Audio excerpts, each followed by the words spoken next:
Got my Star Wars mug. Oh yeah, dude. I finished my coffee, but this was my mug. It's very blue. Oh, wow. Oh, Oh, yeah. nice. Okay, I like that. It looks very handmade. I don't know Yeah, if it is, but I think it was like what do they call those things? It's like like a little market with all the people that bring the things that they make. Oh, like there's the guy that makes candles. There's the lady that makes bracelets. Like this was the guy that made coffee mugs. Yeah, like an And artisan's they were all really cool. market. Yeah, whatever. One of the That's cool. I forget what they're called, but yeah, it was cool. Got a couple of those. Had that since I lived in Orlando. Just made it through the eras. Hell yeah, dude. Yeah, I don't remember when I got this Star Wars mug. It's been a while though. Mugs are I have too many, but I will die before I get rid of one. Like same. There's absolutely no chance that I will ever get rid of something unless it breaks. If it breaks, fate hath decided that I must move on from that mug. But correct. Just like how my cat broke my novelty McDonald's Grimace cup. And it probably has lead in it, I think. But because it's from like that time period, you know? Yeah. So it's probably for the best. Like maybe the cat was trying to save my life. But little does that fucking stupid idiot know, I got more. This one's Mayor McCheese. So I'm going to poison myself anyway. Do you have a Hamburglar one? No, I wish. Once I learned about the lead situation, I was like, I should probably stop buying these. I also should probably buy lead testing kits and test them for lead. Because I'm being very laissez-faire about this, but if there is like a high lead content in these cups, then it would be pretty bad that I continue to drink water from them. At that point, you are offsetting the good nutrients that you're getting from the water. You know what I mean? Yeah, I would say so. Yeah. I don't know. It's fine. It's fine. Speaking of drinking lead, who doesn't have lead poisoning? Go on. Yeah, we probably all do to some capacity, right? I've been playing a lot of Fallout. Oh. Is this the video game portion of the video game podcast? Hey, I was, what are we? Is this a podcast? I thought we were just hanging out, I was just going to talk to you about Fallout no matter what, Yeah, I trick all of you guys into joining. Are we here for a reason? Oh. No. Just there's never been a podcast. Don't be ridiculous. Those multiple moments where I zone out and talk to someone other than you who's not there. Don't pay attention to those. That's fine. While I have you, and before we start talking about video games, actually, I rewatched John Wick 4 recently, and good movie, great, Much has been said about how good John Wick 4 is, by us in particular. Yeah. But there's just one thing I wanted to bring up about it that I don't know why I didn't see it this way until this viewing. Okay. But at the end, after the duel, when John's going down the stairs or whatever, or even before that, he kind of says bye to Donnie Yen's character, whose name I forget. You said after the duel or before the duel? After the duel. After the duel. Okay, when he's so Donnie Yen's saying goodbye. Yeah. John's about to go down the stairs. Winston, John's can you take me home? He's like, yeah. That whole thing, my other viewing, I did not read as they know he's about to die, but this viewing, that's exactly how it read to me. Is they're like, fuck, this is it for him. He's about to die right now. This is it. And I don't know why I didn't see it that way the first time. It just didn't read that way, but it definitely did for me this time. What was do you remember your take on their performance, I guess? Yeah, they seem really sad. It was pretty. I thought it was Okay. pretty clear. Yeah. Okay. Because then I don't know. mean, I that must was. have just been like, But that's the problem with the way that thing ends. Is like they show his grave, but then right. they almost kind of linger in a way that implies that maybe he's not even in it, which I feel like would take away from that emotional moment in a way that I don't like. Like if they did bring him back, it would kill that moment. Yeah. So I don't think they will anymore. I remember thinking when I watched it before that I didn't think he was dead.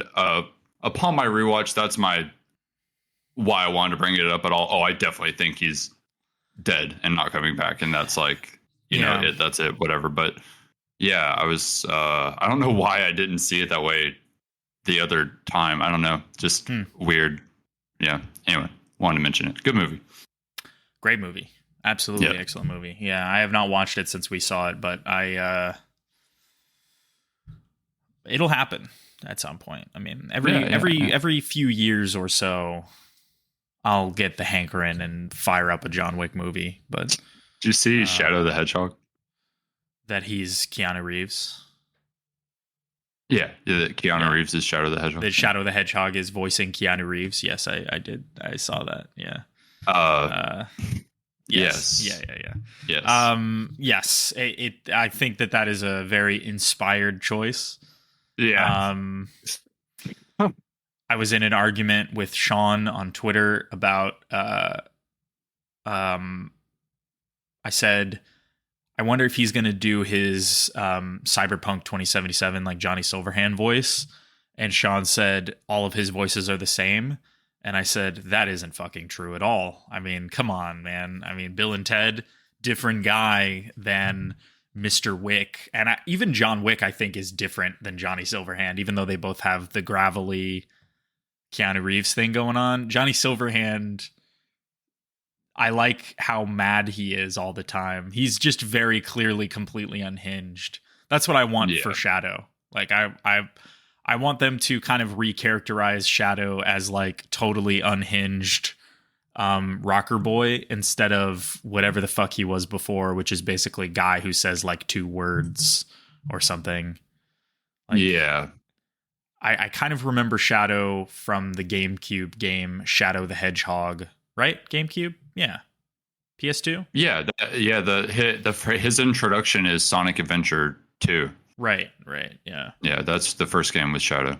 I remember his voice in Shadow the Hedgehog being, I don't know, pretty generic action guy who says like a word or two, right? Is that not right? Oh, yeah. I can't remember dialogue from him. I forgot he got his own game. Yeah. No, I don't remember. I just remember that game being insanely over the top in like every aspect. Yeah, it was like a lot of explosions and stuff. Yeah, they like took the Shadow the Hedgehog hype from Sonic Adventure 2 and just like literally made a game out of it. I don't think that game was good.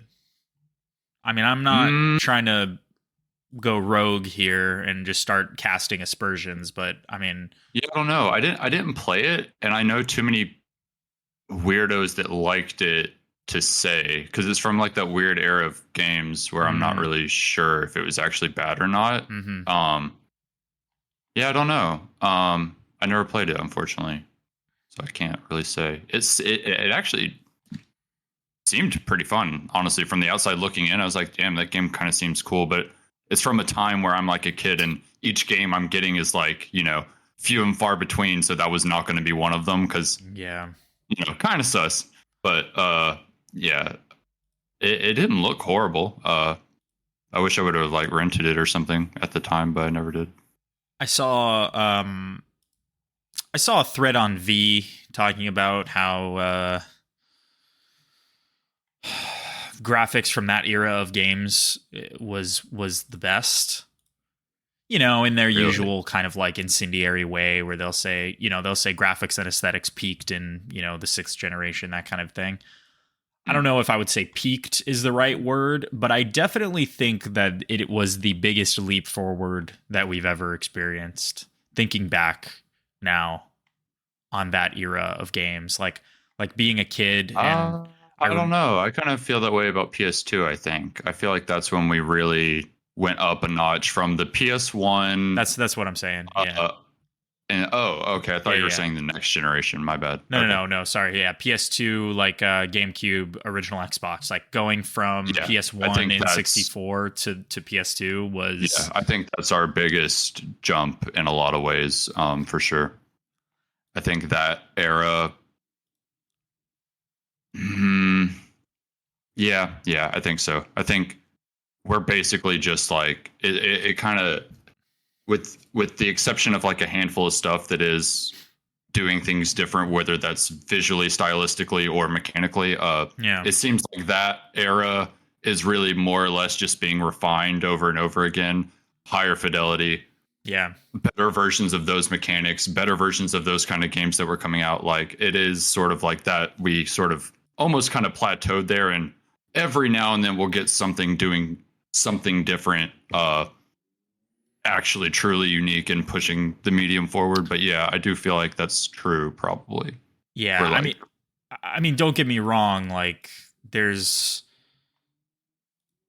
That being said, like, games are better than they ever have been in every single way. Pretty like, much. Cool new stuff is still being made, but I do feel like that was like the explosion of a bunch of cool new ideas, and now a bunch of those ideas are just being done better and iterated upon, and that's cool and that's great because we're still getting new, fresh ideas. But I definitely feel like there was an explosion in the PS2 era, Xbox era, GameCube era that we haven't really seen again yet. You know. Not as big. I don't know. My opinion. I don't know. What do you think? I mean, we're like we, I think, touched on last time. We are seeing the renaissance of non-Western developers, right? Like, I think that's where a lot of the stuff right now that was also peaking in the PS2 era, and then went downhill for the next two generations. I say downhill. I mean, it was just you had different priorities as between developers in the East and in the West in terms of gameplay and visuals, and people like players and consumers were just jiving more with what the West was doing for a couple of generations compared to, what the East was doing. But I feel like, I mean, visually the PS2 on its own, just visuals, was so fucking insanely mind-blowing and still has it's got that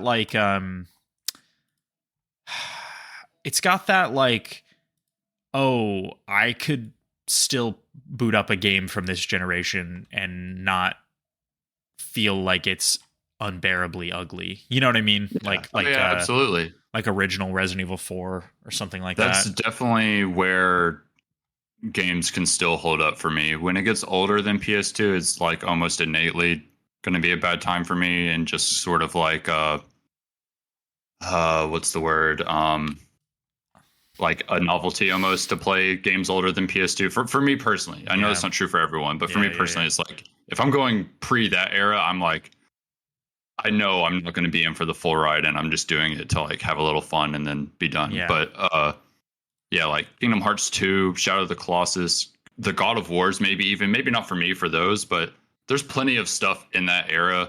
Halo for a lot of people, the Halo, I don't know, there's just so much stuff, a lot of Nintendo stuff too, that people still would love and replay. It's a really good era. Yeah, I think about this a lot because I have games that are older than that I always wanted to go back to and revisit or play for the first time.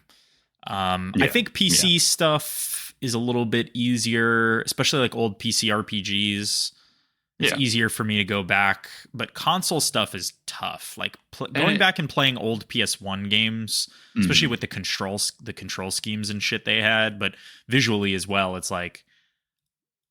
And it's interesting how like the lines are a lot more blurred for PC across those generations too, kind of like how you were just touching on almost. I would say older PC made stuff is sort of innately more replayable just because of what it is and what you're doing on a computer in terms of actual actions. I don't know how to explain, but no, I get what you mean. It's just like I feel like control schemes for PC games had kind of already been decided and haven't changed as much. Like, yeah, I mean, well, there was an era before mouse aim, right? I mean, anything before mouse aim was a thing.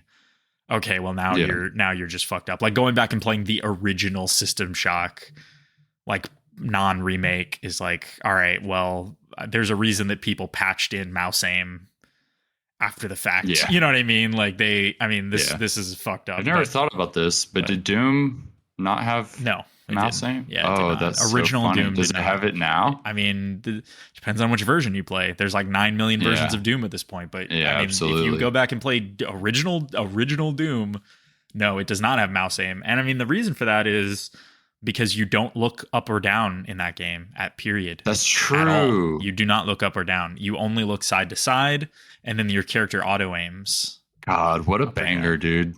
Yeah, it kind of... What a banger. It's crazy how fucking good that is. Yeah, I wish I knew how old I was when I played that. I was definitely a kid. I don't even remember what system it would have been on. It wasn't a PC, though, but... I remember playing it on PC the first time, but, I mean, they definitely had a PS1 and N64 Oh, it's probably PS1 then. As well. Yeah, it's probably PS1. I had so many PS1 games. That was my fucking console, dude. Like, fucking Tomba 2. Are you kidding me? Like, come on. Yeah, that's so fun. Like, I really loved my PS1 too, but when I go back and play those games now, I'm like, dude, I can't do this. Yeah, I just can't do it. Yeah. Anyway. We're back. Welcome. Come one, come all to the Infinite Scale podcast. I'm your host, William Chandler. Joining me today, Chris Crossley and Chris Merced. Let's hear it for him, folks. Chris? Guess he went to get some cigarettes. No, Chris is missing today. The other Chris. We don't have the duology of Chris's to lean on today. Just good old Crossley. Back to the classics, really. How long has it been since it was just it's a you? Throwback episode. Exactly. How long has it been? It's been a while. Been a while now, I guess. Yeah, maybe since before the holidays, right? Yeah, like September or something, maybe. Mm-hmm. So no Merced today. But he's with us in our hearts. Always. But you and I felt compelled, and I think you did too, so it must mean you have something to talk about. I felt compelled to chat about some things that I've been playing, some gamering that I've been doing, if you will. I feel like I've been really checking off some boxes from years past that I needed to get through. As well as I've been doing some travel gaming, which very rarely happens for me. Travel gaming. I imagine, the Oregon Trail type scenario, except instead of getting dysentery, I've been playing my Switch. You know what I mean? Instead of hunting deer, I've been overthrowing an evil empire as a famed prince in exile. You're like trying to think of what game I'm talking about, and you're like, I don't know. Okay, let's start with you. What game? Well, you'll see. I don't want to spoil it right now. You'll see. It could be so many things. You know, that's true. That doesn't narrow it down at all. What have you been playing, Crossley? You said Fallout. Yeah. Here most recently Fallout. I did, want to try out the upgrade, see what was up. And, I haven't really played since Fallout 4 came out. And it's had a bunch of DLC. From what I understand, the upgrade basically isn't anything at all. It's pretty minor. It's nice to have it in 60 frames, though. Yeah. For me, that's really big enough. It's not like I was expecting too much, but the frame rate is kind of enough, and a lot of like bug fixes and stuff too. So that's always nice. I mean, I didn't really have a very buggy experience when I played Fallout 4, so whatever. But Yeah. great that it's basically just a big patch is really all it is, and a 60 FPS patch on top of that. But I've also never played any of the DLC, and I've never played it with mods either, which mod support got added to console long time ago. Yeah. So I'm having a good time. Good. I'm good. Just literally, it's my playground, and I'm having fun. But why I want to talk about it mostly is because I'm playing this after Starfield, which I think is especially important. So I have a fresh comparison to their newest game and a 10-year-old game by them. And it's interesting how they couldn't literally just do this experience in space, because there's like so many moments where I'm just going to my objective in the wasteland, minding my own business, and it's just so much random stuff happens. Like I was in a PlayStation party with my buddy, and this guy walks up to me named Gene. I don't know if you know who Gene is in Fallout 4, but he's a random encounter that can occur in various places, but a pure random encounter. Like, you know, I don't even know if there's a way to manipulate it other than just like fast traveling a bunch and getting very lucky. Sure. You know what I mean? But it's like a random encounter where this guy will sell you a dog that will replace I don't know if dog meat will actually go away or if you'll just have two dogs and you choose which one you would want. But it's like another breed of dog. It's not like the same dog. And he has like a bunch of different breeds that he can possibly show up with. And I had never seen this guy before, and I had no idea you could get another dog. And he had like a big bulldog. It looked fucking badass. But I thought it was bullshit. Like I thought he was going to like trick me or something and take my money, because I literally never heard that you could swap out dogs. I ended up looking it up later, and it's a random encounter where you can buy another dog and have a different dog as your companion. And I was like, dude, what the fuck? And so something like that happened, and I'm like, yeah, I mean, that's pretty cool. I love that. And I guess Starfield kind of has stuff like that. But then as I'm like going along my business, I just hear like a shootout happening, just like off in the nearby, like, I don't know, a block or two away. I'm like, yeah, I'll go check it out. It's just a bunch of fucking, you know, shit fighting each other. I don't know why or what. It's just, you know, random mobs that probably cross paths, and they're just like trying to kill each other. And then like a fucking, you know, one of those mini nukes goes off or whatever, and they all fucking die. And I just like go and pick up all the loot, and I'm like, man, that was great. Like, just there's always just like stuff organically happening constantly. And I'm just like, how could y'all not nail this in your new game? Like, how? This game is so much more satisfying just to literally be existing in than Starfield was, which I guess, to be fair, this game is sort of like more stressful in that way too, because you kind of always had to be on guard. And I'm playing on a higher difficulty because normal and stuff was really boring for like the first hour, so I just bumped it up to the highest shit. So it's like you kind of have to always be aware of what you're doing, and Starfield is like I would say a bit more chill of a vibe in general, which is fine. But yeah, I guess this game is just innately more interesting regardless of that. Starfield, I played on hard, and I remember like finding, I think I did too. I think the on foot stuff to be relatively unchallenging, except for random spikes in difficulty where you'd meet like a named character who fucking one shots you. But then the space stuff to be hilariously challenging. Especially early on. So, but yeah, I mean, that's cool. I think I was just reading the Fallout wiki entry for Gene, the reluctant dog salesman, and I get what you're saying, but I feel like a better Fallout game would find, I mean, I guess not everything has to be like a plot or a story, but it is weird that there's just this guy going around selling dogs. You can buy multiple dogs from him, it says, and you can bump into him like numerous times over the course of the game, which is crazy because I never have. Yeah, same. But I mean, I played a lot of Fallout 4. I mean, and the buddy in my, sorry to cut you off. The buddy that was in the party with me, he's played the game like a fuck ton of times. Like it's one of his favorites. And he said he had never seen Gene either. And I'm like, what? I'll say this.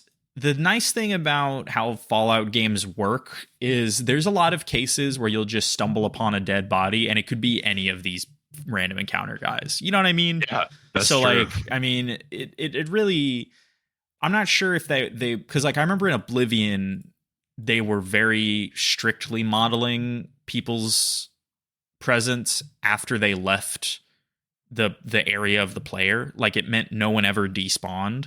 You know what I mean? So like, you could have any NPC. Let's say they decide on this day that they're going to travel to another city. If they die in the woods somewhere, you lose access to that quest. Right? That's how it worked in Oblivion? That's how it worked in Oblivion. That's crazy. I thought it was cool. People really didn't like it because people don't I don't like it either. Yeah, but that is cool, to be clear. It's that's just not the experience I want. I think that's an incredible design though. Yeah. Like, you know what I mean? Like I really respect and admire that. So they, from my memory, they got rid of that immediately after that. So every, Skyrim and all the other, I don't know if Fallout 3, yeah, I wouldn't think Fallout 3 had it, but anyway. But yeah, I mean, it's a good idea. So I know that Fallout 4 doesn't work that way, but still, right. I mean, these NPCs can die for, let's say they're nearby. Exactly. I almost killed him. When I found him, he was near like a little just camp I was passing through, basically. Yeah. And there was a bunch of raiders and shit. And, he's a fucking human with some raggedy clothes and a dog that looks scary. I thought he was a raider. I almost shot his ass. Yeah. And I didn't trust him either. I almost killed him just out of circumstance, once I talked to him and he's like, yeah, I'll sell you a dog. I'm like, I don't think there's someone that sells dogs in this game, buddy. I think I'll just kill you. Bomb in this dog or something. Yeah, literally. I was just like, I don't think you're real, bro. Yeah, it is weird that there's no other interactions or stories for him, though. Like, you would think, like, where is he getting all these dogs from, dude? Like, what is up with that? You can buy like 6 dogs from him. How the fuck is he getting 6 dogs? Anyway. Yeah, he explains the whole thing. Oh, okay. It's a pretty cool interaction, honestly. Okay, and if I would have thought it was real at the time, I would have taken the dog. But since I thought he was bullshitting me, I just left him alone. And then literally like 5 to 10 minutes later, I backtrack and try to find him, and I can't. And I'm so fucking sad because I honestly don't think I'll ever see him again. Like, I think that was my one shot to get a different dog. Yeah, maybe. I don't know. I really don't think I'll ever see him again. I think it's very random. Yeah, I will say this is one thing that is a case for removing fast travel from Bethesda games. Is in Fallout 4, once you feel like you are sick of just walking around everywhere, you'll just your patience level has hit the point where you're like, I just want to see the content now. Like, I want to go and complete these quests or do the side missions or do the main mission or whatever. You hit a point where you're only walking somewhere if you've never been there before. Any other time, you're just fast traveling around, right? So you're like, anytime I need to go back to Boston, I'm just going to fast travel back to Boston, right? I'm not going to walk all the way back there because they make it too easy to do that. And there's always people who are like, you could just not do it. And you're like, okay, yeah, you're right. But like, it's there. So I'm going to fucking do it because I'm a human and I'm very impressionable. So like, thinking about this, I feel like the reason, well, let me finish and then yeah, so of course, yes, I think the reason people miss random shit like this is because of that fact. Like, at a certain point in the game, people are just fast traveling so much, they're just missing all of these random spawn-in events that can only happen if you're like, in a certain location for a certain amount of time or whatever. You're walking through somewhere and a guy shows up. It's like in New Vegas when the guy shows up and he's like, I won the lottery. Like, obviously that's a scripted example, but I mean, there's plenty of things like that could happen that you totally would just miss if you're not taking your time.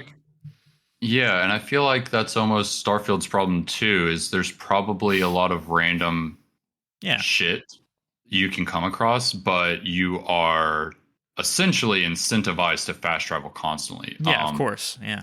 there's really no reason not to. It's not even interesting to not do so. But the times that I didn't do so, like looking retroactively, are the times that random shit like that would happen when I would make the conscious decision to just not fast travel, is when I would get a cool random encounter in space or on the ground. Well, not really on the ground, but definitely in space. Sometimes in the cities, right? But yeah. What my rebuttal to the fast travel thing, I actually agree, but I think they're kind of self-aware of that, and they, I don't know if you know this, in the survival difficulty. Yeah, you can't fast travel. Yeah, you can't, and I think that's where that sort of gameplay experience truly exists. The issue being survival is the hardest way to play, but, and this kind of leads into what I sort of wanted to talk about next. I think the mods sort of fix any issues you or anyone or whoever, not you specifically, just you people in general, would have with survival. There's a lot of mods that are like survival, but this removed, or but this added, to make it cater to the experience you're looking for, which is what I really think. And this is why I say this is where I'm going next. I think this is what I think really Bethesda games are all about, is what I'm realizing is sort of crafting your experience. And I almost have, after replaying Fallout 4 now, with having played Starfield and with applying mods to Fallout 4, or really just going through the mods for the first time and seeing what options are available. Yeah. And thinking about what, like, I think it was Todd Howard or whatever, somebody, but whoever it was, I don't know or care, whoever it was that said something along the lines of they're really excited to see what like the mod community brings to Starfield. And when I first heard that, I was like, that's such a weird thing to say. Like, y'all should be excited about what y'all are bringing to Starfield, instead of like being excited that y'all have created this thing that now the community can make better. That was like my first look, but now I think I kind of get it. It's like they're almost making like Gary's mod asset packs and like selling that to us to then make our fun with. And I get that, because it's a huge set of assets that we're getting to play with, and that kind of makes sense to me. And do they have like a almost like Gary's mod but Bethesda? Yeah. So actually this was even more of a thing for Oblivion, Fallout 3, Fallout New Vegas. So they had mod tools for those games specifically that were to encourage this kind of thing. Yeah. The issues, and Morrowind as well, probably the older ones, although Arena and Daggerfall may as well be fucking... I assume Skyrim was like the most heavily modded of them all. Skyrim had mod tools. But I would say Skyrim was the last gasp, mostly because before that, the vast majority of Bethesda game players were on PC. And then by the time original, like when Oblivion to some degree, Fallout 3, I think that's when it started. Yeah, was really when the console player base really started to catch up with the PC players, right? I would say Skyrim was the peak. Of course, it was the peak popularity for Bethesda games. And then they stopped releasing mod tools. So, like, to my knowledge, I'm trying to think. So Fallout 4, I think, got them a while later, like quite late. Yes. And then obviously 76, it's an online game, so they're not going to release mod tools for it. Although people, I'm sure, are still... the thing about mod tools... do the Minecraft thing for 76, where it's like they'll take stuff that people have made in game and sort of sell it as like creator made packages. It's kind of a weird... Well, they do it in Skyrim and Skyrim and... they do that in the other games as well, but I think that's all I was going to say. I think they do the Minecraft thing where they'll just sell user-made stuff. But no mods that I know of. What's interesting is that Starfield, I don't think has had any mod tools yet. I'm not sure about that, but I don't think they've released them. And then... Yeah, not yet, I think. So they've kind of been moving away from that, but that is what everyone always says, because PC games have always had a history of modding, whether mod tools are present or not, right? Like people will find ways to do shit. Like Dark Souls obviously doesn't have mod tools, but people fixed that game on PC before the remaster version or whatever. Like, I think there is a history of people associating Bethesda with releasing broken shit and letting modders fix it. But that has never really worked because of the fact that they released games on console. You know what I mean? Like, they needed to release more content. They needed to fix their own games because until recently, mods were not a thing on console. You weren't doing that. Like especially on release. Fallout 4 on release was pretty fucked up on PS4.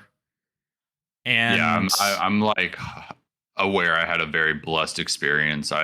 The person I lived with at the time literally had game-breaking bugs where he got hard locked and couldn't finish the game. I mean, and that sucks. All-time low, I would say, for them, for sure. I mean, it was it was rough. I mean, I guess 76 was also really bad, but I mean, no one was really missing out on anything with that at the time.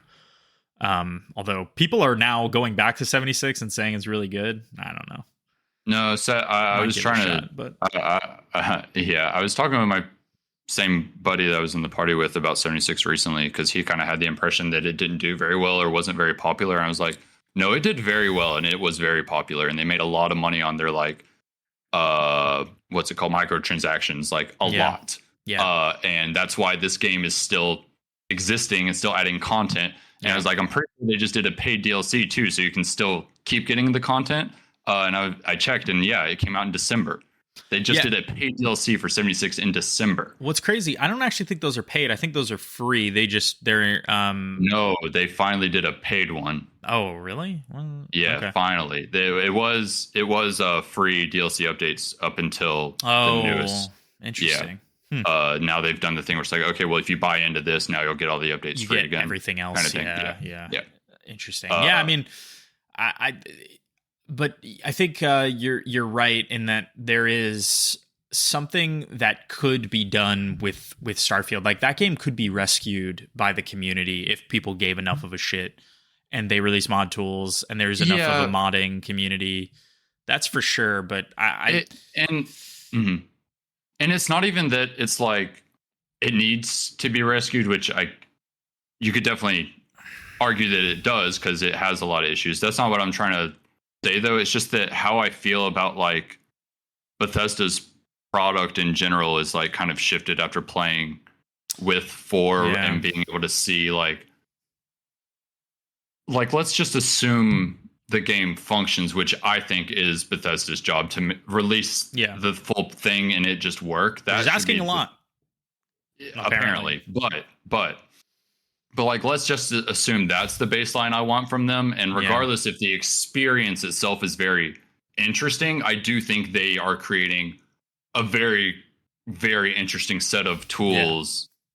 And I think they're sort of self-aware at this point. I don't know if that has always been their goal, but Starfield, I definitely feel it the most now, looking back at it, is like, they're almost giving us like a set of fucking assets to then take and do something actually really interesting with. My issue with mods is usually that the ones that I'm here for, I'm not the dude who's like downloading entire new storylines. Usually I'm not the dude who's downloading player quests, right? I'm not the dude who's downloading like the big titty clean faces Skyrim mod or whatever. I'm the dude who's downloading new, I guess, weapons or mechanics, like little mechanical changes, new mechanics, right? Yes, exactly. Like, so like imagine there's like a Starfield mod that and this is like a crazy thing to say, but in theory this is possible based off of what I've seen the game is capable of doing. And if you just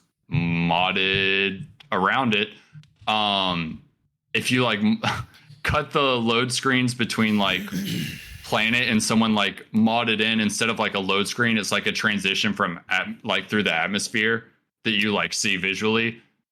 Almost. Like a video plays. Like, you're not controlling it. No.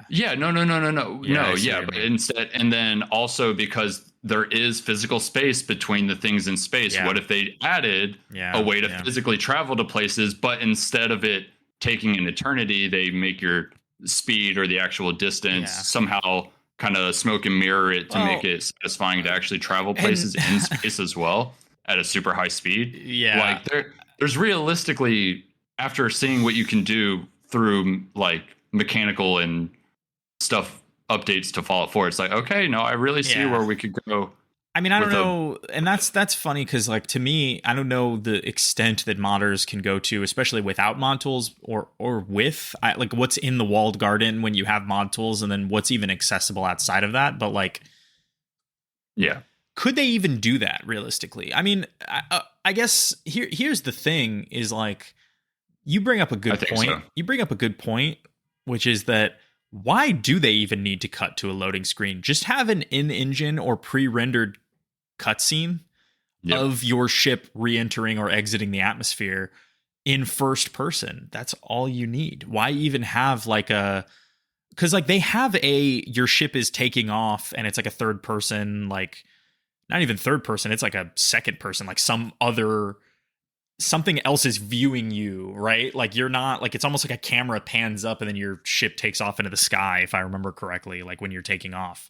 So you see it fly away into the sky, then it cuts to a loading screen, right? Why it's just something like that? I can't remember exactly, and I've played No Man's Sky since I've played Starfield, so I'm like imagining that, unfortunately. But I love that we're relitigating this, by the way, now like months after we've already torn this game. Well, because asshole, I joked then about like I can't wait to see the Forgotten City of Starfield, but like really now after I've kind of like seen how I can like cater the Fallout experience to how I want. Yeah, you're recontextualizing it. Yeah, it's like, okay, wait, no, like I don't know. It just feels, my outlook on the Bethesda product is a little different now, but I don't even know if it's their intention for it to be that, or if in their mind, they're making really good video games and then the mod stuff is just a bonus. But for me, it's like, for sure. I mean, that's what they think is. I mean, they that's think insane. They're wrong because they're making a really cool set of assets for us to play with. Is how I feel now. Yeah, I mean, that's I think correct. I will say like Starfield is the worst example because it's clearly the game that they struggled with the most. Like I think Fallout 4, like I could look at Fallout 4 and say 100% this is the game they intended to make, right? Like you could look at that game, assuming it functions right. Yes. Yeah, right. Which I mean, obviously it didn't at launch, but you could say now it does. Finger quotes. I actually was just reading. I thought I saw this, so I went back and looked. Fucking, you didn't even check because performance mode is better 100% of the time, but resolution mode isn't actually working in the new update. If you toggle resolution mode on, nothing happens. It's not in the menu. Yeah. Oh, is it not? That's hilarious. Yeah. So I was wondering about that because unless you mean on PC, maybe they patched it out again. But I saw someone from Digital Foundry saying that resolution mode right now doesn't do anything for console. Yeah. Okay. There's not one that you can just either turn on the high frame rate or turn it off and play it as base. Okay. So he was probably assuming that if you turn off high frame rate, it bumps the resolution up to, but it doesn't do anything. It literally just runs it at a low frame rate and a low resolution. Yeah. Which is insane. I mean, it's crazy. But anyway, but Fallout 4 obviously what's going on there, but I'm assuming they'll. Yeah. So obviously, other than the bugs, you can feel that in that game. You go, this is their vision. In Starfield, you can't say that. Like, you can't say that you're playing it and you're like, yeah, this is the vision. You know what I mean? Like, it feels like so disjointed, so misconnected, so many pieces. It's like you see what the vision was, but this is not it to completion for sure. Correct. Whereas with Fallout 4, they nailed what they were trying to do, even if it's not functioning properly 100% of the time. Yes, and by the way, I did it. Do not really like Fallout 4 that much. It's fine. I think it's really fine. I think the gameplay itself, moving around in the space, is pretty good, but everything that surrounds that, I think the writing is not great. I think the RPG mechanics of it aren't great. how your character interacts with the space is not great. Like the voiced protagonist stuff doesn't really work for me. I kind of like that they went back to non-voiced protagonist in Starfield, but I think they tried a little too hard and forward with the like you can make your wife. Yeah. Like I don't think you can do that in the other ones. Like make a wife, and they really tried to make it a like interpersonal. Like this is you. You're gonna have a voice. They're gonna say your name if you pick a certain name. You can design the wife. Like your kid's gonna grow up to look like you. Like all that type of. They really wanted you to feel like your character. I feel like is their design intention. And yeah, it's just like, dude, y'all don't get it. Silent Protag is badass. We want to be badass. We don't want to feel like the dude in the way. Like we want to be the badass dude in the wasteland that never talks. Yeah, if they're gonna try to make you care about the character you created, then why give them a voice at all? You know what I mean? Like if anything, it's more disconnecting when you choose a dialogue option. Like when I'm playing Mass Effect, I'm playing my version of Commander Shepard, but I'm playing Commander Shepard. Right. In Fallout 4, I'm playing whoever the fuck that dude is, not the dude. Which is like the mix of who you're trying to make him be, and then exactly. But he has like a fixed morality and fixed intentions, and you know what I mean? Like there's that reminds me. I'm playing. I would say I played my original playthrough of 4 like pretty morally good, just straight good guy across the board. And this time I'm being a little more fast and loose and like, like I'll be a dick or I'll whatever. Like I don't care as much, right? And I'll pick the sarcastic dialogue option a lot. And there's been a few times, not many, but a few times where not only is it not sarcastic, but it's like borderline. Like, what's the word? Almost like I was being a bitch. Like I was like cowering down a little bit or something. I was like, wait, why is this the sarcastic choice? Unless I am being sarcastic, but I can't tell. Yeah, there's delivery is horrible. Until you have the ability to join the Institute, there's really no good evil things you can do. Like, and I guess, and maybe, let's say maybe the way that they're trying to portray the Fallout universe is that there's no true good or evil. Everything's just kind of gray, right? But even if you're trying to do that, first of all, New Vegas does that considerably better, right? And even then, there's still clearly good and bad guys. That's true in real life too, by the way. I mean, no one is 100% truly evil, but you can look at someone and be like, they're on the wrong side right now. You know what I mean? Yeah. Like you could do that. So, but for whatever reason, Fallout 4 tries to paint everyone as being kind of on the right side. You just got to see it from their perspective, man. Like the Institute, there is no fucking reason for you to join the Institute. These people are clearly nuts. Come on. I mean, are they actually the bad guys? I don't remember. So I guess without super spoilers, but I played a morally good character and joined the Institute. I don't remember what happens at the end though, I guess. So their argument is basically that they can help rebuild the wasteland from the shadows by kidnapping, murdering, and replacing people with androids who have more capabilities of running things than the actual human people did. They think they know best. They're like, which is basically just fascism from the shadows. I mean, it's like we're secretly replacing all of your leaders. It seems like they're doing pretty good with controllable androids. Are they? I mean, and then remember that part? There's like a quest chain where you stumble into their secret lab, and they almost imply that they were the ones who accidentally created super mutants or some shit. I don't even remember. There's like That's a lot of cool. I think I fuck with the Institute. I mean, from like a video game, like a LOL lay meme perspective, like I would play as any faction. I've definitely done an Institute playthrough. No, I mean, if I'm in the post-apocalyptic world, I want to be in the place where I can teleport in and out and be in a nice facility that's trying to make the androids and all that. No, they're the team I would pick. It's so realistically, it is so easy to say that from like a comfortable place. You know what I mean? Like, because like on the other hand, my son like runs it. I mean, what? I mean, but if it really happened, your son wouldn't be running it. You know what I mean? I don't know. Maybe. Okay, you're saying if the exact events of Fallout 4 happened to you, Crossley, in real life, assuming that Fallout 4, the video game, doesn't exist, and you, in real life, have that happen to you, you would pick the Institute. The exact way it happens to that guy. Like it's objectively the best choice, especially if it's like how I remember it, which could definitely be wrong, and it's that like my son is dying or whatever, and I'm going to like take control, and I can sort of, hopefully in my mind, sort of pivot the Institute, maybe a less sus direction, because I think they have the ability and resources to do the best job, and even though they're maybe a little misguided on how they're doing some things, I think it is the best group. This is, I don't know. I mean, this is the problem with the way this game portrays the other factions more than it is, because the Institute is objectively wrong. I mean, they are objectively, like, their choice is morally the incorrect choice.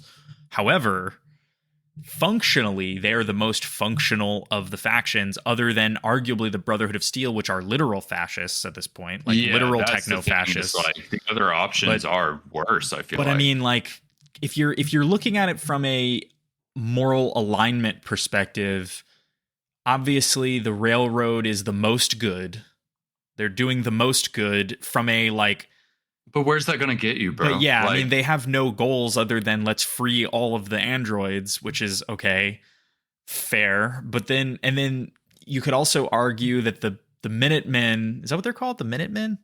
Yeah. They're good, but they have no structure, no, like, you fall in from the sky and all of a sudden they're like, here, control our entire destiny. You know what I mean? Like, they just hand it over to the first guy who walks up. So, I mean, and even then, they're drowned in so much, like, America was good nonsense.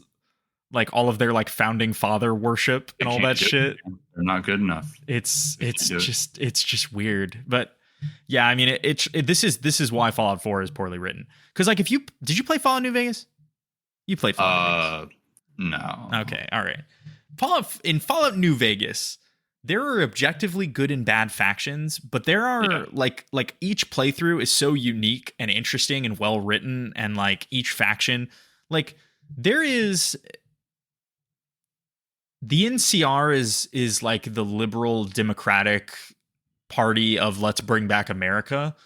And there's so many problems with that from a, like, well, I live in America right now and I don't think it's that great, you know what I mean, perspective. But also, like, if you're like, well, I got to choose someone, you know, I mean, we can make the best of this, right? And I mean, they clearly have the ability and the resources to make this work, you know? So there's like clearly, but then there's like a crazy, like, wild card choice where you could just fuck everybody up and be like, you know what, I think I should rule stuff, you know, which is like, some players might not even find that choice, or if they do, they might not know how it's going to work, because there's like a lot of ambiguity there in terms of, do I even have the ability to do this kind of thing? Or do you know what I mean? Like, stuff like that. But they do a really good job of writing out these options as though they're all somewhat interesting, with the exception of Caesar's Legion, who you'd have to be cartoonishly. They literally crucify people.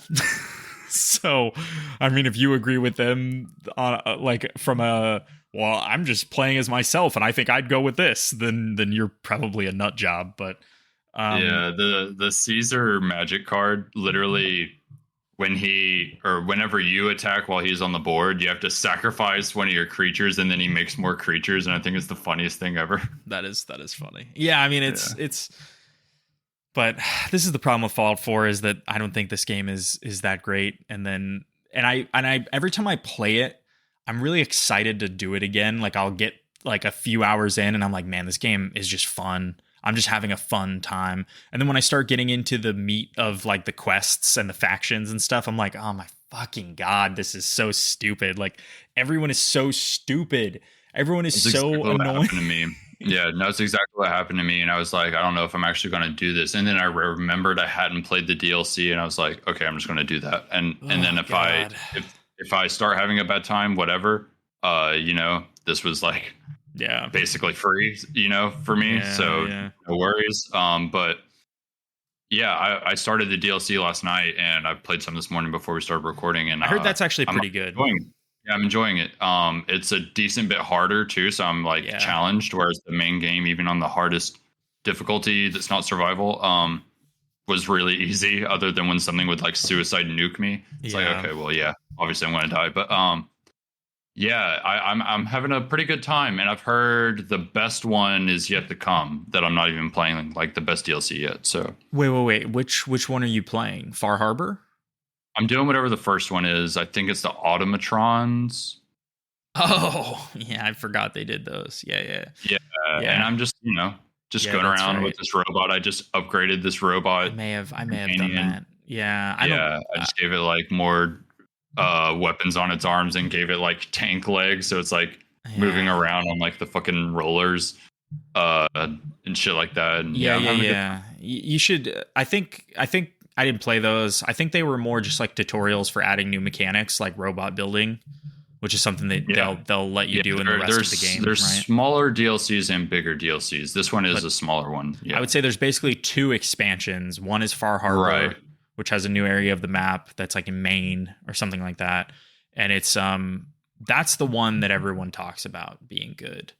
Nuka-Cola World. That's what I was going to say. I've heard Nuka World and Far Harbor are both pretty good. Nuka World is interesting. I'm trying to remember if I played these or not, or if I've just absorbed it through osmosis.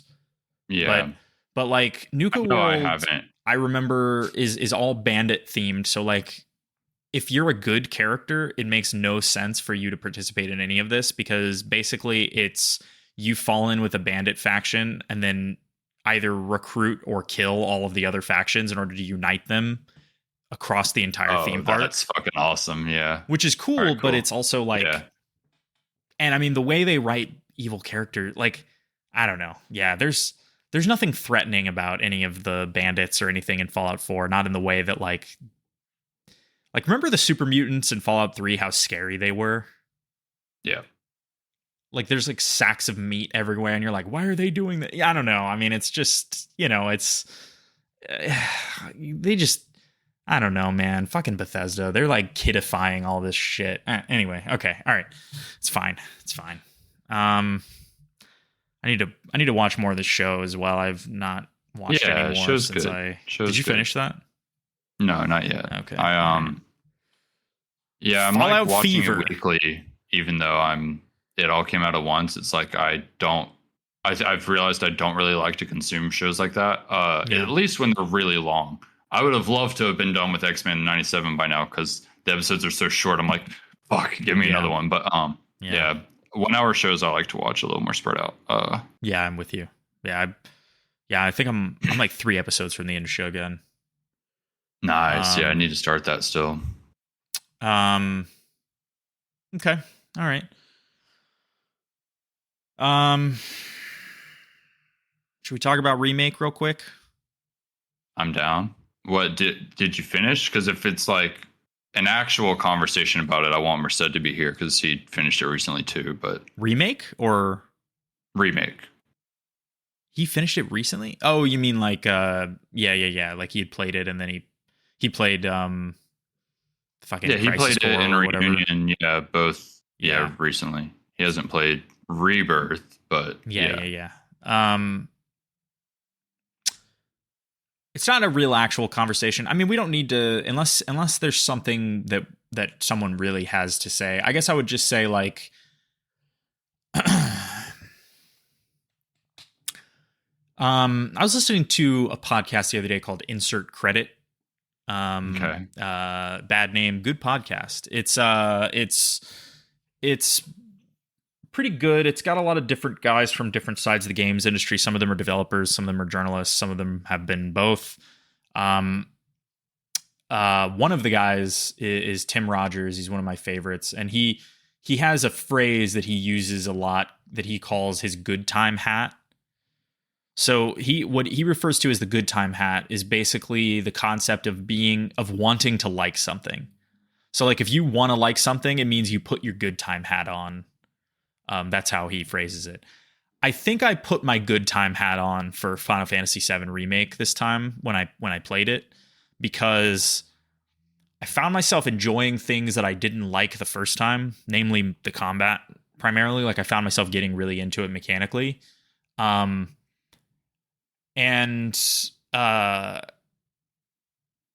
my good time hat basically was sent billowing off of my head by a gust of wind, which is basically the last like 3 or 4 hours of that game.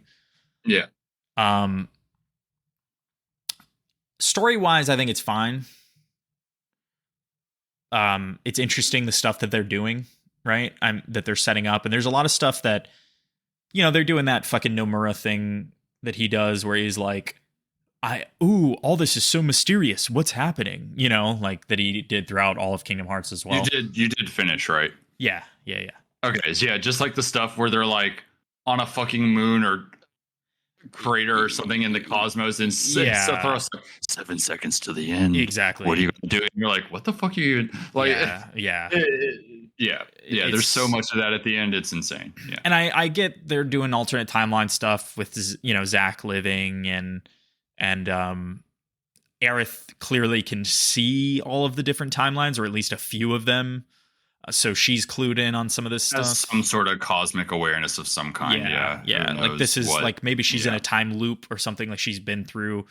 Like this it'd be fascinating if this is the same Aerith who went through Final Fantasy VII original. Like that would be cool. But yeah, I mean, there's stuff, and you probably know more because you played Rebirth. So, but I like that they're doing that stuff. It kept me going and invested, even though it was like dumb Kingdom Hearts shit. It really kept me into it. Like I think it's neat that it's a little over the top. I think they're kind of nailing it a little bit. It's like, it's so fucking silly, but the way they're handling it and executing it is actually done very well. Whereas in Kingdom Hearts, you like almost can't help but fucking laugh and make fun of it. It's like here they're almost like handling it how they should if they're going to do something like this. There's a key difference, which is it's a lot easier to insert really hilarious over the top shit when it's not Mickey Mouse. You know what I mean? Like like when you get to the end of Kingdom Hearts 1 and Mickey Mouse is like, "Oh, we got to seal the darkness behind this fucking door." And you're like, "Holy God, dude, what is going on?" He like takes his hood off and then jumps around and kills like 9 guys, and you're like, what is this? This can't be real. And Goofy's like, fucking badass, dude. "Oh, I'm dying, Donald." And you know, I mean, it's just it's badass. It's fucking stupid, but it is cool, but it's stupid. So I mean, it's a lot easier to make this stuff work when you don't have Disney characters like holding you down, right? But like, even still, there is something comedic about this, right? I mean, it's a little over the top. It's a little ridiculous. Sephiroth's sword is a lot longer than I remember, and he loves holding it at exactly cock height. Like he holds it and it sticks out from where his cock would be. So he's like standing, and it's you'll like, notice he does not have a bulge. So it's because he's a plant man or whatever. But it's like shooting straight out from the front, where so like there's like a 9-foot long like straight object curving slightly down, you know, from in front of. It's just ridiculous. And then like when him and Cloud are like clashing swords and they're like close enough to kiss, you know, it's like very erotic. But and then don't even get me started on Tifa. Holy shit, dude. But like, I mean, there's so I really, really, really enjoyed it. And tonally, it's really dark. Like they're really going for it. Dude, I cannot wait for you to play Rebirth. I feel like they fucking triple down on the dark tone a lot throughout the game, and I'm like, holy fuck. Well, that's what's so funny. So I'm like 5 hours into Intergrade or Intermission or whatever the hell they call it. Oh, okay. Yeah, so you're probably almost done then. Well, I did all of the side stuff, so I was like, I know. I'm saying even with everything, it like probably pushes 6.5 if you did everything. Okay, because I'm in the Shinra building right now. Yeah, so you're probably about to finish it. Whoa, that's quick because nothing's happened. Really. It's short. I mean, they're short. not. Yeah, it's short. Nothing has happened. Like they're really taking their time. Yeah, it's short.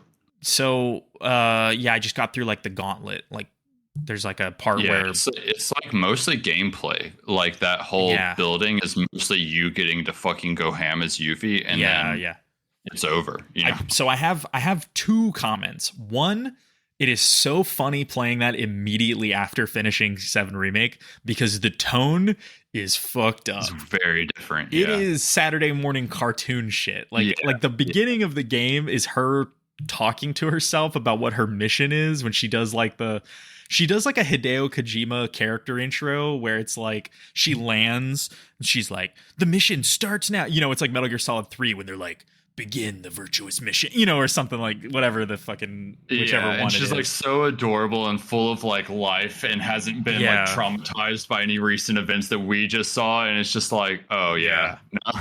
Well, and I mean, you know, her voice actress is fine. I'm playing these games in English because fucking who cares? Yeah, me too. But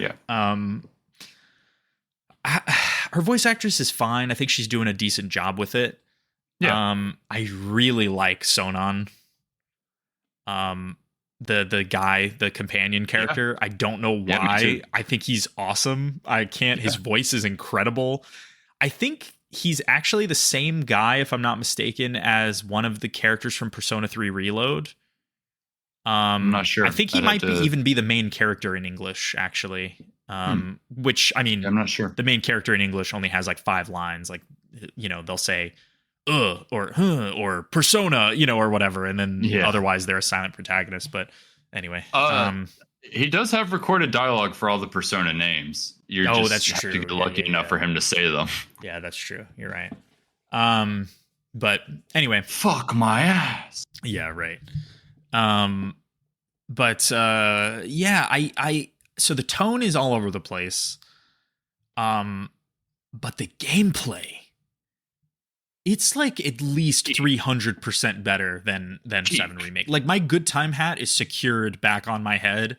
I'm having so much fucking fun. Let me tell you, every single moment possible of Rebirth, I'm playing as Yuffie. Period. Like she is so good in Rebirth, it's insane. I don't know if you can do it in Integrate. I can't remember. You get this ability from one of her weapons if you max it out, where you can make a clone of yourself that'll fight like it'll mimic all your moves, but like a half second, 1 second behind. So every single attack you're doing, there's like an after image also doing it like right after you. So you're getting like twice the satisfaction out of everything you're doing. Dude, it's great. And I actually, a change that they made that I thought I was going to hate, but I actually kind of like, you can't control Sonon. You can only give him commands. I actually think that's better. I would prefer if they removed from my shoulders, because I felt like and whatever, you could say it adds depth and stuff like that. Because then I wouldn't get to play as Yuffie in Rebirth. But yeah, that's fair. But like, I really kind of, because it feels like his AI is a bit better than the companions that you had in a base game, because they expect you to take over for them when they need to do something specific. Yeah, but I like it's the same in Rebirth. Unfortunately, it kind of feels like they're expecting you to take. But I mean, that's the game, though. You control the party in Final Fantasy VII. Like, but like, no. And the Yuffie DLC is meant to be Yuffie. I am not surprised that they didn't make it controllable. That would have been so much more design. I think it's in line with old Final Fantasy games, though, to let you control them in the sense you give them commands, so you can use their abilities, you can use their spells. Oh. But this is like an action game, so they would have literally had to have designed all those controls for him and stuff. They just took the lazy way out. I think they would have made him controllable if it would have been maybe you're easy. Right. Or if it was like its own side game. Yeah, because they don't even make all the characters in main game controllable. It's like Red 13, right? Or is there another one too? No, you're right. Red 13, you can't. That's true. Yeah. But you can't even give him commands either. Like he has no abilities or spells. I couldn't remember if you could do that. But so he's just there to soak up damage, basically, which is welcome. Don't get me wrong. That game does get a little bit challenging at the end. It's pretty hard at the end. But like, just weird. But so Yuffie feels fucking incredible to play. Yeah, it took me a minute because they don't tutorialize her very well. Like the ninjutsu stuff with changing the elements of the ninjutsu. I kept trying to do it. I was like, how the fuck do you do this? And it turns out you got to go into your abilities list and then do it from in there, which okay, whatever. But I don't even know if I figured that out in the DLC, but I did figure it out in Rebirth. And I was like, oh, yeah. It took me a long time. Every time I got into a fight, I was like, how do I do this? Like, what is going on?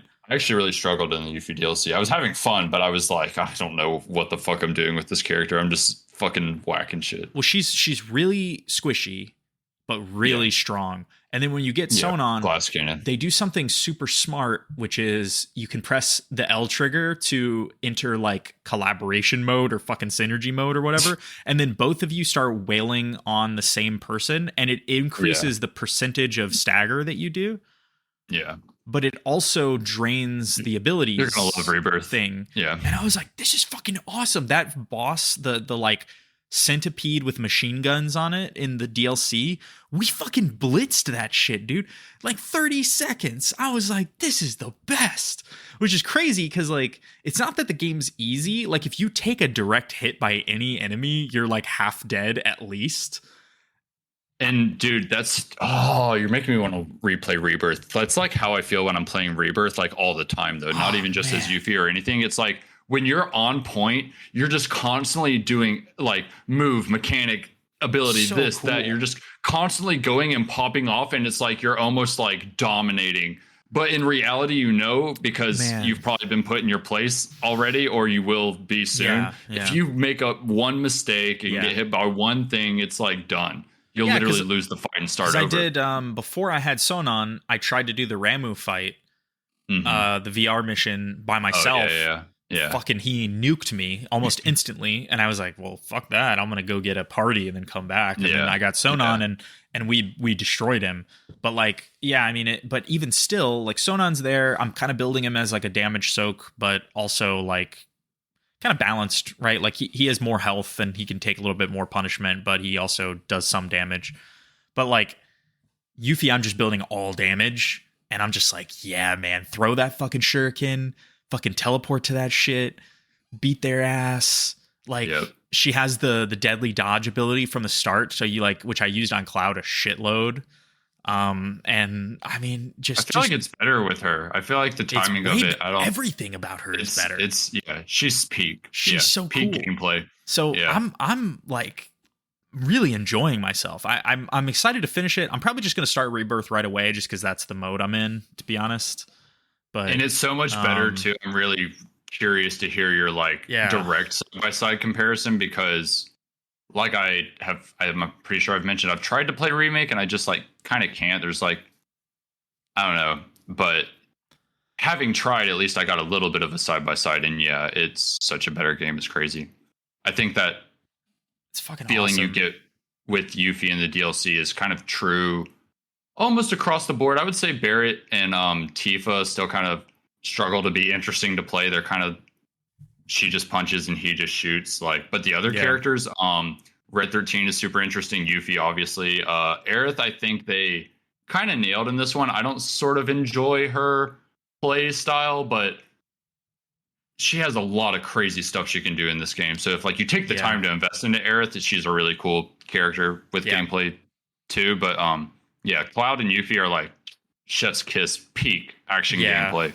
And I really liked Tifa in base game, but the gameplay in intermission is so much hilariously better that I'm like, dude, I was wasting my time playing that other game. It was the mediocre appetizer to this delicious main course, which is hilarious because this is 6 hours long or whatever. But it's. So were you doing the Fort Condor stuff then? I did all the Fort Condor stuff. That is so fun. I was like, hell yeah. It was actually kind of frustrating at first because I was like, I do not understand the mechanics of this.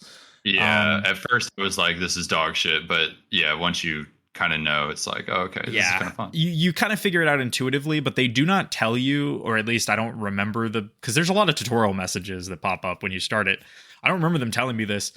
Some ground enemies cannot attack air enemies, and some, you know what I mean? And I was like, okay, what the fuck is going on here? My guys are just walking by these dudes, and then I realized that they have to have a gun in order to attack them. And I'm like, this is fucking stupid. All right. And then yeah, there's like the clear triangle, like this is strong against this, but weak against this kind of thing. But not every. They don't really play by those rules explicitly, right? Like there's still some things that have advantages, like the big fucking robot that shoots grenades. It's like a defense thing is so busted against everything, even stuff that it's weak against. I'm like just throwing those out there to like soak up time and sending my shit through the back door, you know? Like I don't know, it's just a weird game, but it's really fun. From what I understand, I've heard people talk about Fort Condor and Rebirth, and it's like a major mechanic. And I'm like, that is so sick. They went 100 times on everything. Oh, so God. yeah, Fort Condor makes it in Rebirth, and they tripled down on all of it, and just anything you can think of exists in Rebirth, and there's like way more content of it than you would expect. Next time we talk, I'll be playing Rebirth. So that's pretty much. I think we can wrap up my Final Fantasy VII Remake conversation. I don't really have anything else going on. I mean, you know, who was that big guy that you killed? I don't give a shit. No, I'm just kidding. I'm sure I'll find out.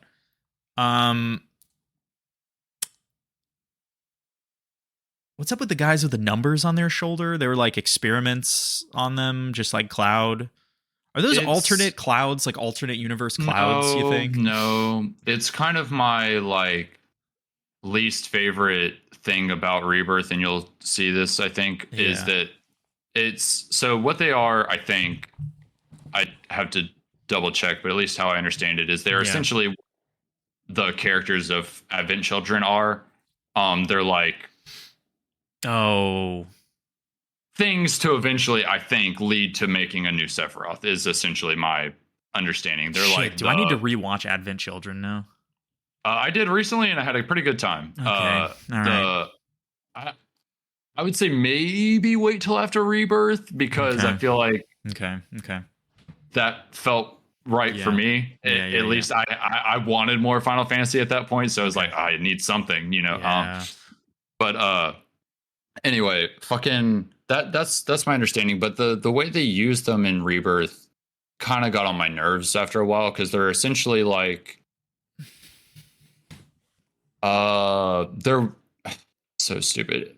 It's what they use so that the main characters know where to go, basically. Well, you have the freedom to do whatever you want and go wherever.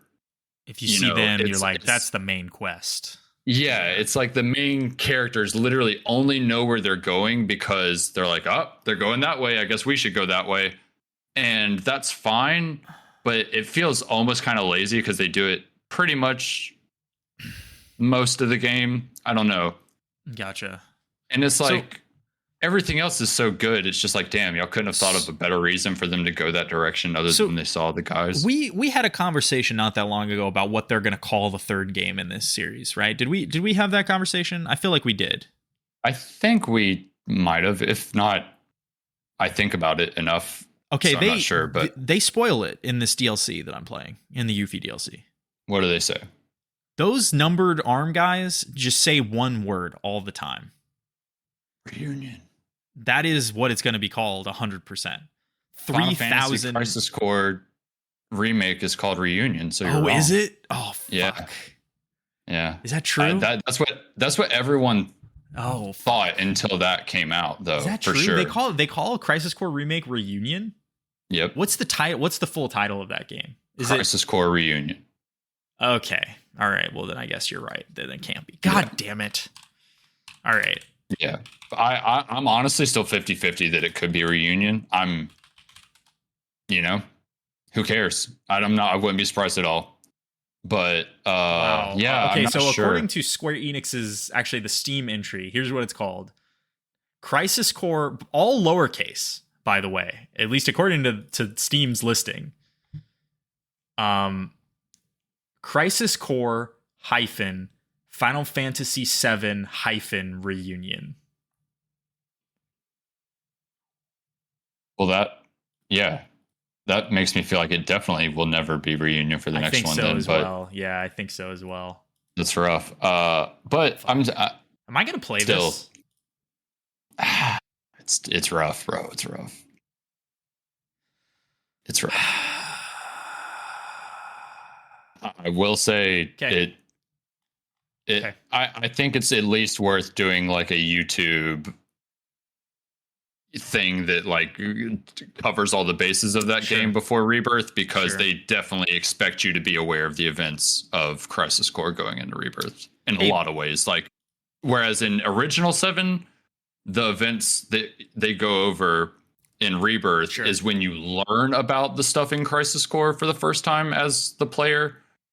This time they're expecting you to know that already, and then they play off of that. So if you're at all foggy about the events of Crisis Core, I definitely recommend either a playthrough, God forbid, or a refresher of some kind that goes over the details. I mean, if I play through Crisis Core, it will be another month or two before I get to Rebirth. Rough. It's so rough. I don't know how Merced did it, and I'm almost like tempted to believe he didn't, and he stopped and watched the rest because, like, we could check. Did he do it on Steam? Yeah. No, he probably torrented it, actually. Knowing him. Let's find out. I'll check his Steam library right fucking now, dude. While I'm doing that, I just noticed that there is a sale on Steam, and I'm gonna throw something your way. Yeah, please. Feel free to tell me if I'm being stupid. Okay. What if? Just throwing this out there. What if we got Stranger of Paradise and played it co-op? Is it crossplay? I have no idea.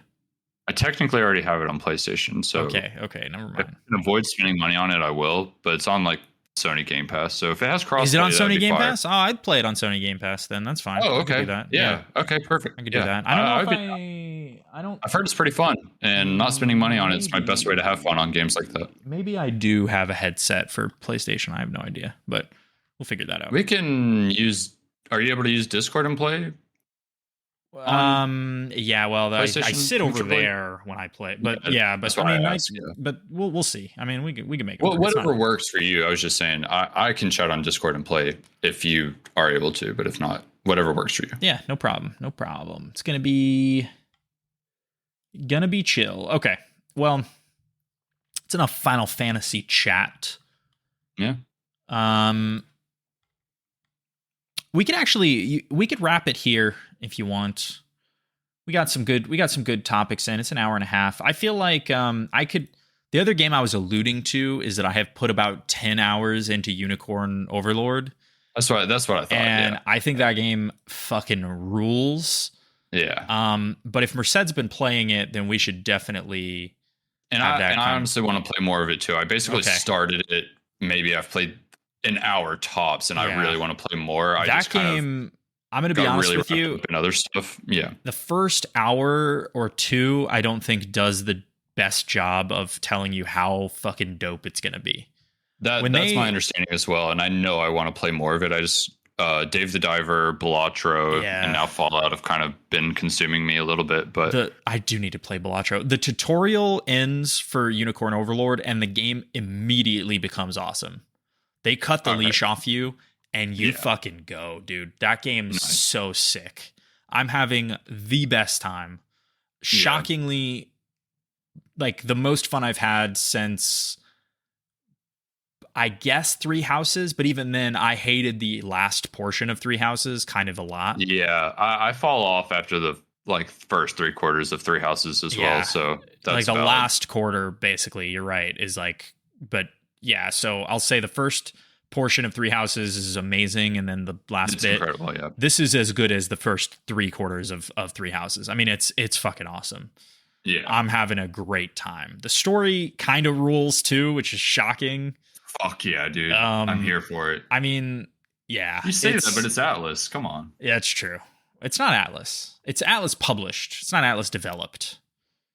It's developed by the Well, isn't Vanillaware known for like one of the better written RPGs of our recent time as well? So you're either way, sir, you should have expected a good story. That's true. You're right. I'm being kind of. I mean, I didn't.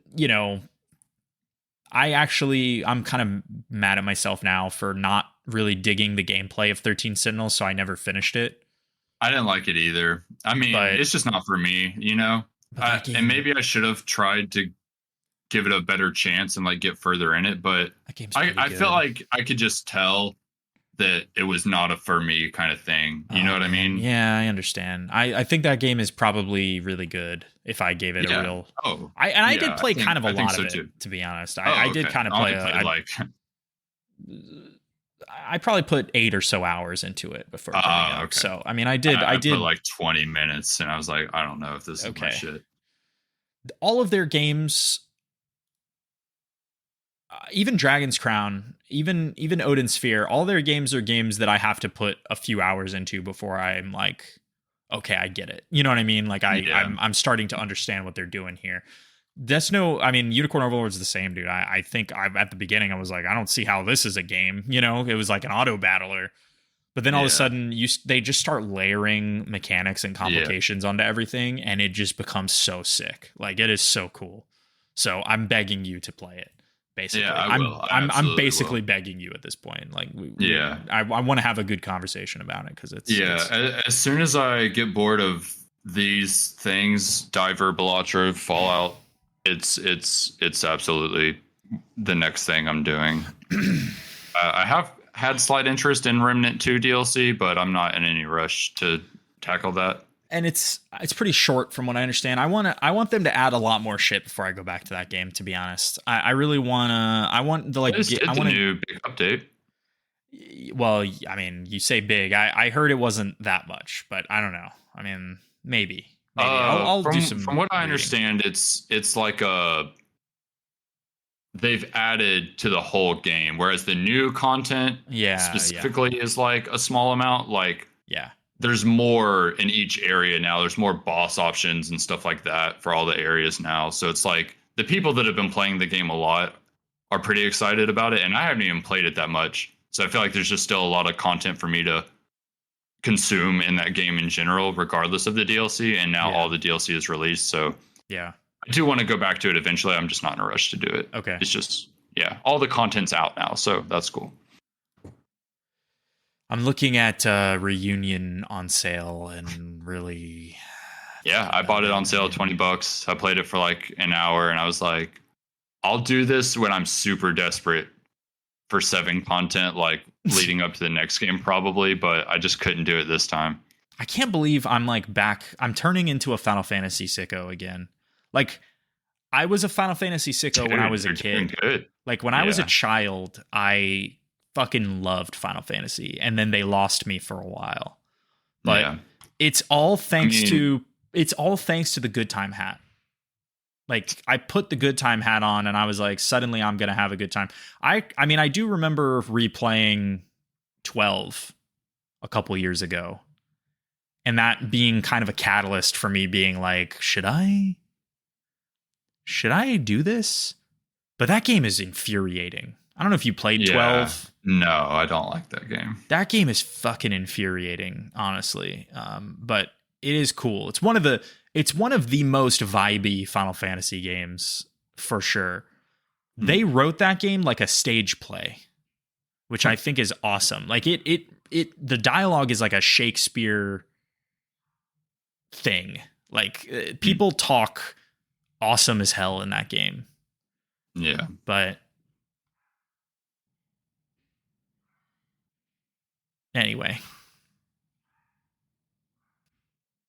Thanks for listening. Yeah. Yeah. Thanks for being here, Crossley. Always. It's unlike someone I could mention. Sean. Yeah, exactly. Sean abandoned me. Remember when this was the Sean and William show and Crossley was a guest? Those were I remember. That was a different era. I've never seen Sean play a video game before. Turns out he had lied about his credentials. He had never even played a video game before either. So, we had to take care of him, if you know what I mean. I do.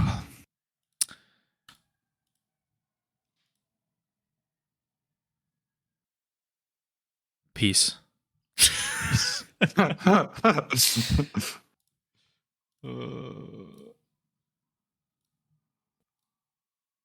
I'm serious about Final Fantasy 7 Strangers of Paradise. Or not 7. Final Fantasy Strangers of Paradise. I cannot talk all of a sudden.